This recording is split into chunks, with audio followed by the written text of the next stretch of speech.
বিসমিল্লাহির রহমানির রহিম। খাবো আজকে চাপড়ি দিয়ে চা। আর এই চাপড়িটা নিজে হাতে তৈরি করে নিয়েছি, তো সেটা দিয়ে চা দিয়ে খেতে কিন্তু অসাধারণ।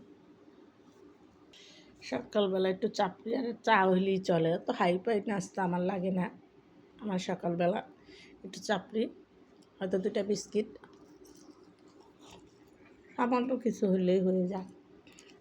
আমি সবসময় চাই হালকা পাতলা নাস্তা করার জন্য, আর আমাদের রিজিকে আল্লাহ পাক যা লিখে রেখেছেন তাতেই আমি সন্তুষ্ট। আর এটা হলো গরুর দুধের চা।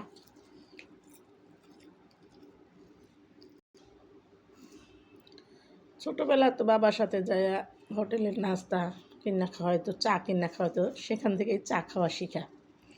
তখন নিজেই তৈরি করে খেতে পারি, বয়স হয়ে গেছে। সকালবেলা উঠা একটা ঝামেলা, তার জন্য রাত্রেই বানিয়ে রাখছিলাম,